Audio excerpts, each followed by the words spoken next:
अम्मल अदलु फ़हुव तग़य्युरुल लफ़्ज़ि मिन सीग़तिहिल असलियति इला सीग़तिन उख़रा तहक़ीक़न औ तक़दीरन वला यज्तमिउ मअ वज़्निल फ़िअलि असलन व यज्तमिउ मअल अलमिय्यति कउमरा व ज़ुफ़रा व मअल वस्फ़ि कसुलासा व मसलसा व उख़रा व जुमअ। अम्मल अदलु बहरहाल अदल फ़हुव तग़य्युरुल लफ़्ज़ि तो लफ्ज़ का निकलना है या लफ्ज़ का बदल जाना है मिन सीग़तिहिल असलियति अपने असली सीगे से इला सीग़तिन उख़रा दूसरे सीगे की तरफ तहक़ीक़न औ तक़दीरन तहक़ीक़ी तौर पर या तक़दीरी तौर पर वला यज्तमिउ मअ वज़्निल फ़िअलि असलन और अदल जमा नहीं होता है वज़न फ़िअल के साथ बिल्कुल भी व यज्तमिउ मअल अलमिय्यति और अदल जमा हो जाता है आलमियत के साथ का उमरा व ज़ुफ़रा जैसे उमर और ज़ुफ़र व मअल वस्फ़ी का सुलासा व मसलसा व उख़रा व जुमा और अदल जमा हो जाता है वस्फ़ के साथ जैसे सुलासु मसलसु उख़रु जुमाउ। अम्मल अदलु मुसन्निफ़ अलैहिर्रहमा ने इससे पहले असबाब तिसा असबाब मन सर्फ़ को इजमाली तौर पर बयान किया था कि वो 9 हैं। हियल अदलु वल वस्फ़ु वत तानीस वल मारिफ़तु वल उजमतु वल जमअ वत तरकीबु वल अलिफ़ु वन नूनु ज़ाइदतान व वज़नुल फ़िअल। उन 9 में से पहला अदल था, उसको यहाँ तफ़सीलन ज़िक्र फरमा रहे हैं। तो अदल किसे कहते हैं? लुग़वी एतबार से अदल के माना हटना, मुड़ना, निकलना, माइल होना, बहुत से मानी आते हैं। जैसा सिला इस्तेमाल करेंगे उसके माना बदल जाते हैं। जैसे अदल का सिला अगर इला करेंगे तो एक हालत से निकलकर दूसरी हालत की तरफ चला जाना, और अगर अन करेंगे तो किसी चीज़ से बेरग़बती करना।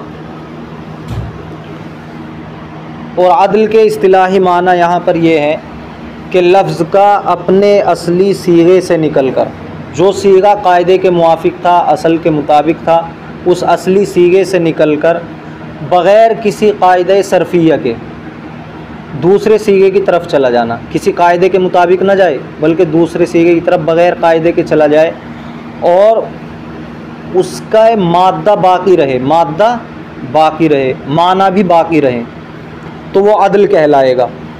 जैसे सुलासु मसलसु उख़रु जुमाउ। फिर अदल की 2 किस्में हैं, अदल तहक़ीक़ी और अदल तक़दीरी। अदल तहक़ीक़ी तहक़ीक़न और तक़दीरन, यहाँ से ही 2 किस्में निकाली हैं।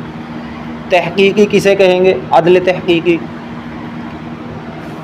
अदल गैर मुनसरिफ़ होता है, गैर मुनसरिफ़ होता है। तो किसी लफ्ज़ के गैर मुनसरिफ़ पढ़ने की एक दलील तो होती है कि अदल है। अगर उसमें कोई एक सबब पाया जा रहा है, सिर्फ़ एक सबब, जो 2 सबब कायम मकाम नहीं है, और फिर भी उसको गैर मुनसरिफ़ पढ़ रहे हैं, तो मान लिया जाता है कि ये अदल है। किसी लफ्ज़ के अंदर सिर्फ़ एक सबब पाया जा रहा है गैर मुनसरिफ़ बनने का, और वो सबब 2 सबब कायम मकाम नहीं है, तो क्या सिर्फ़ एक सबब की वजह से कोई लफ्ज़ गैर मुनसरिफ़ हो जाएगा? नहीं हो जाएगा। लेकिन अहले अरब फिर भी उसको गैर मुनसरिफ़ पढ़ रहे हैं, तो वहाँ मान लिया जाता है कि ये अदल है। तो किसी लफ्ज़ के गैर मुनसरिफ़ पढ़ना, किसी लफ्ज़ को गैर मुनसरिफ़ पढ़ना जबकि उसमें सिर्फ़ एक सबब पाया जा रहा हो, ये भी उसके अदल होने की दलील होती है। तो एक दलील तो ये हुई कि अदल है कि गैर मुनसरिफ़ पढ़ा जा रहा है। लेकिन इस दलील के अलावा, गैर मुनसरिफ़ पढ़ने के अलावा अगर कोई दूसरी दलील भी पाई जा रही है उसके अदल होने पर, और उसके इसका कोई मादूल अनु है, किसी लफ्ज़ से निकल के आया है, तो फिर उसको कहते हैं अदल तहक़ीक़ी। जैसे सुलासु मसलसु, सुलासु के माना 3-3, तो इसके अंदर वस्फ़ पाया जा रहा है, सुलासु वस्फ़ पाया जा रहा है। तो ये वस्फ़ ऐसा सबब है कि 2 सबब कायम मकाम नहीं, तो क्या है गैर मुनसरिफ़ बन सकता है? लेकिन अहले अरब इसको गैर मुनसरिफ़ पढ़ते हैं, तो हमने मान लिया कि क्या है? अदल है। क्योंकि वो गैर मुनसरिफ़ पढ़ रहे हैं तो अदल है। अब 2 सबब हो गए, तो अदल होने की एक दलील तो क्या है कि इसको गैर मुनसरिफ़ पढ़ा जा रहा है। लेकिन इसके अलावा भी एक दलील होनी चाहिए उसके अदल होने पर, तो उसको अदल तहक़ीक़ी कहेंगे। वो दूसरी दलील क्या है कि इसके माना में तकरार है। सुलासु के माना 3-3 है, और कायदा है कि अगर माना में तकरार हो तो अल्फाज में भी तकरार होता है, लेकिन हम देख रहे हैं कि सुलासु इसमें तो तकरार नहीं है, लिहाजा मानना पड़ेगा कि इसकी असल कुछ और है, वो अल्फाज कुछ और हैं जिससे निकल के आया है, और वो सलासतुन सलासतुन। इसी तरह मसलसु, इसके माना भी 3 है, ये भी सलासतुन सलासतुन से निकला है। इसी तरह उखरू जुमाऊ, उखरू ये भी अदल तहकीकी है, क्योंकि उखरू ये वस्फ़ है, और वस्फ़ एक सबब है, ऐसा सबब है कि जिसकी बिना पर गैर मुनसरिफ़ नहीं बन सकता, लेकिन इसको अहले अरब गैर मुनसरिफ़ पढ़ते हैं।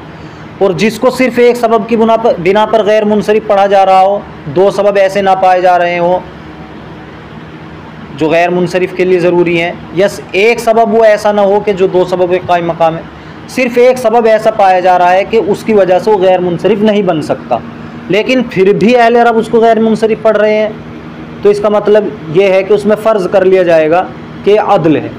तो एक दलील तो ये हुआ अदल की कि उसको गैर मुनसरिफ़ पढ़ रहे हैं, लेकिन उसके अलावा भी अगर दलील पाई जा रही है तो फिर वो क्या होता है, अदल तहकीकी, अदल तहकीक। तो इसमें क्या दलील पाई जा रही है दूसरी, उखरू ये उखरा की जमा है, उखरा ये मुअन्नस है, आखरू इसमें तफजील का। जब इसमें तफजील का मुअन्नस उखरा है और उसकी जमा आखर, उसकी जमा उखर है, तो ये भी इसमें तफजील हुआ, ये भी तो इसमें तफजील हुआ।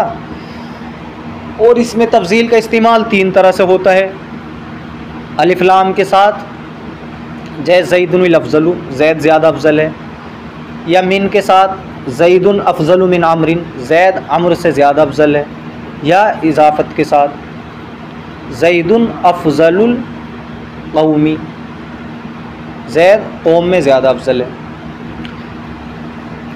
अब ये इसमें तफजील है उखरू, हम देख रहे हैं कि इसमें तफजील के जो इस्तेमाल के 3 तरीक़े हैं, उनमें से कोई भी तरीक़ा यहाँ पर नहीं पाया जा रहा है। उखरू में पाया जा रहा है कोई तरीक़ा, ना तो अलिफ लाम के साथ इस्तेमाल है, और ना ही मिन के साथ, और ना ही इजाफ़त के साथ। तो मानना पड़ेगा कि इन्हीं तीनों में से निकल के आया है, लेकिन इसके साथ साथ फिर ये भी याद रखेंगे कि तीनों से नहीं निकला, बल्कि 2 में से किसी एक से निकला है, या तो अलिफ लाम वाली सूरत से या मिन वाली से, इजाफ़त वाली सूरत से नहीं निकला है। इसलिए कि अगर इसको इजाफ़त वाली सूरत से माने हम कि इसमें तफजील ऐसा है जो इजाफ़त के साथ इस्तेमाल हो रहा है, तो इसका मुज़ाफ़िले होना चाहिए था, लेकिन यहाँ मुज़ाफ़िले नहीं है। और अगर मुज़ाफ़िले नहीं होना चाहिए था तो फिर मुज़ाफ़िले को हज़फ़ करने के बाद जो मुज़ाफ़ की हालतें होती हैं उस हालत पर होना चाहिए था, और मुज़ाफ़िले को हज़फ़ करने के बाद मुज़ाफ़ की 3 हालतें होती हैं, या तो उसका आखिर मज़मूम होता है, ज़म्मा आता है, मबनी बर ज़म्मा होता है, जैसे क़बुलू, इसका मुज़ाफ़िले हज़फ़ कर दिया गया और मुज़ाफ़ मबनी बर ज़म्मा है, तो ये ऐसा भी नहीं है। या फिर अगर उसका मुज़ाफ़िले हज़फ़ कर दिया गया है तो उस पर तनवीन इवज़ आती है, जैसे यौम इज़िन, हिन इज़िन, इनका मुज़ाफ़िले हज़फ़ कर दिया गया है। यहाँ ऐसा भी नहीं है कि इसके ऊपर तनवीन इवज़ हो। या फिर तीसरी सूरत ये होती है कि उसकी इजाफ़त को मुकर्रर लाया जाता है, दोबारा से लाना उसको वाजिब होता है, जैसे या तईमु तईमा अदीन, तो यहाँ पर या तईमु के बाद उसका मुज़ाफ़िले हज़फ़ कर दिया अदी। अब उस हज़फ़ करने की वजह से दूसरा मुज़ाफ़ और मुज़ाफ़िले दोबारा लाना लाजिम और ज़रूरी हो गया, यानी जो पहला मुज़ाफ़ और मुज़ाफ़िले था जिसका मुज़ाफ़िले हज़फ़ किया गया है, उसी को, दोनों को, मुज़ाफ़ और मुज़ाफ़िले को दोबारा लाना वाजिब हो जाता है। जैसे या तईमु तईमा अदीन, तो ये जो तईमा अदीन बाद में लाए हैं मुज़ाफ़िले, इसलिए लाए हैं कि पहला मुज़ाफ़िले हज़फ़ कर दिया था। यहाँ उखरू में हम देख रहे हैं वो सूरत भी नहीं पाई जा रही, तो इजाफ़त वाली सूरत से तो मादूल नहीं है, अलिफ लाम वाली सूरत से मादूल है या मिन वाली से। जुमाऊ ये भी अदल तहकीकी है, क्योंकि वस्फ़ी माने इसमें पाए जा रहे हैं, वस्फ़ है, और वस्फ़ ऐसा सबब है जो 2 सबब कायम मकाम नहीं है, सिर्फ़ उसकी बिना पे कोई लफ्ज़ क्या नहीं हो सकता, गैर मुनसरिफ़ नहीं हो सकता, लेकिन अहले अरब इसको गैर मुनसरिफ़ मानते हैं। तो फ़र्ज़ कर लिया जाएगा कि इसमें अदल पाया जा रहा है, क्योंकि गैर मुनसरिफ़ के लिए 2 सबब तो होने चाहिए, या एक ऐसा सबब होना चाहिए जो 2 सबब कायम मकाम हो, तो अदल को फ़र्ज़ कर सकते हैं। अब एक दलील तो इसके अदल होने की ये हुई कि अहले अरब इसको गैर मुनसरिफ पढ़ते हैं, लेकिन इसके अलावा भी दलील पाई जानी चाहिए, तब अदल तहकीकी होगा।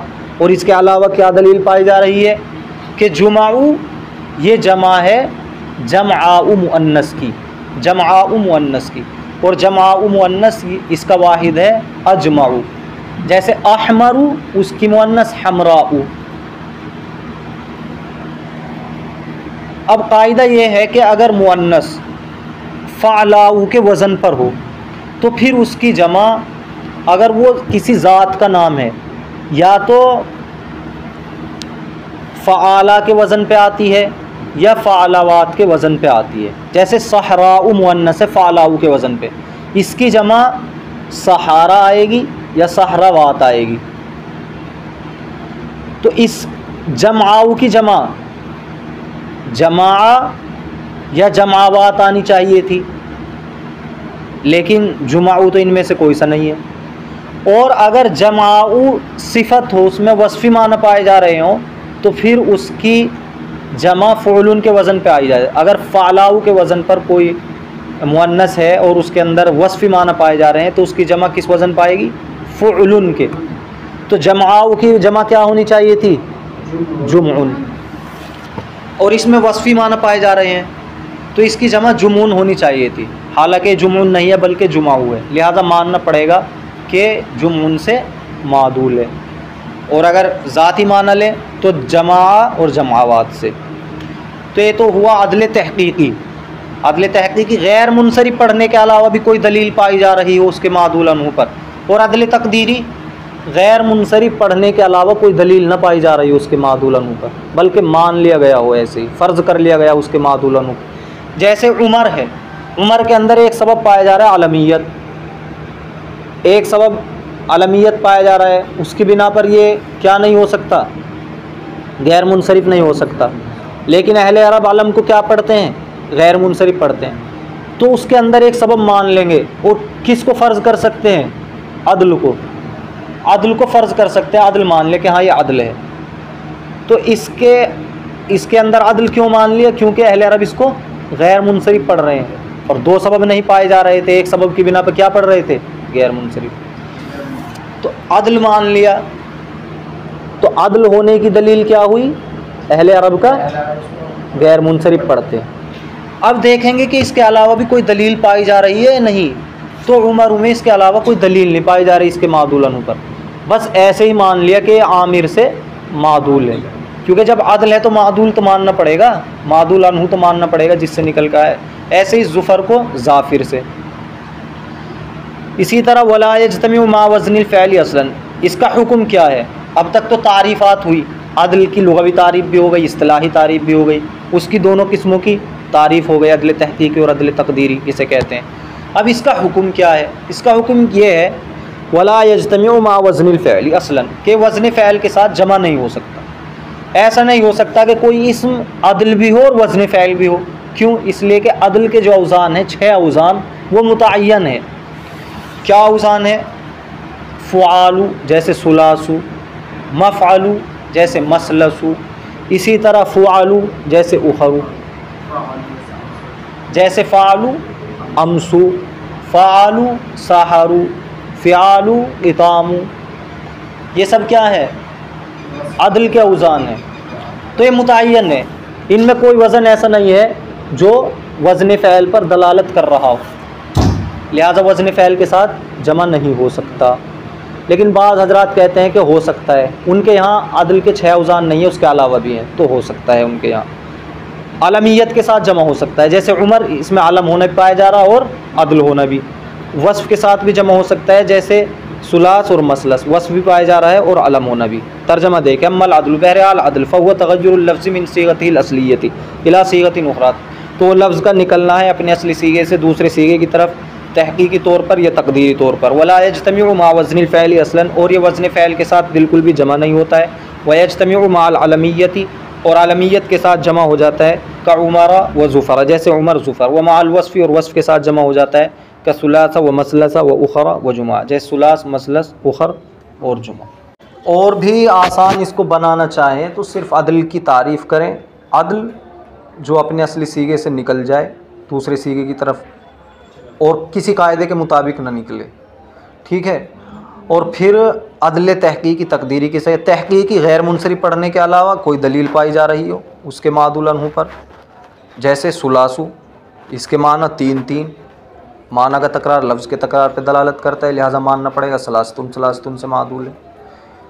और उखरू, आखिर इसमें तफजील की मुअन्नस की जमा है उखरा की, और इसमें तफजील का इस्तेमाल 3 तरह से होता है, अलिफ लाम के साथ, मिन के साथ, इजाफ़त के साथ। उनमें से कोई इस्तेमाल यहाँ नहीं पाया जा रहा है तो मानना पड़ेगा उन्हीं से मादुल है, और उनमें से भी अलिफ लाम वाली सूरत से और मिन वाली सूरत से। और जुमाऊ ये जमाऊ की मुअन्नस है, और जो फ़ालाऊ के वज़न पर मुअन्नस हो उसकी जमा या तो फ़ाला के वज़न पर आती है, जैसे सहारा सहरा की जमा, या फ़ालावात जैसे सहरावात, या फ़ौलुन के वज़न पर जैसे हमराऊ की जमा हमरुन। लेकिन यहाँ देखते हैं इन तीनों में से किसी के साथ भी ये ख़ास नहीं है, बल्कि अलग इसका वज़न है, तो मानना पड़ेगा उनमें से निकल के आया है। और तकदीरी, जिसके मादुल अन्हु पर गैर मुनसरिफ पढ़ने के अलावा कोई दलील ना हो, जैसे उमर व आमिर से और ज़ुफ़र व ज़ाफ़िर से मादुल मान लिया गया। वज़न फ़ैल के साथ जमा नहीं होगा क्योंकि अदल के औज़ान मुतय्यन है जो वज़न के फ़ैल के औज़ान से अलग हैं, और वस्फ़ के साथ जमा हो जाएगा, अलमियत के साथ जमा हो जाएगा।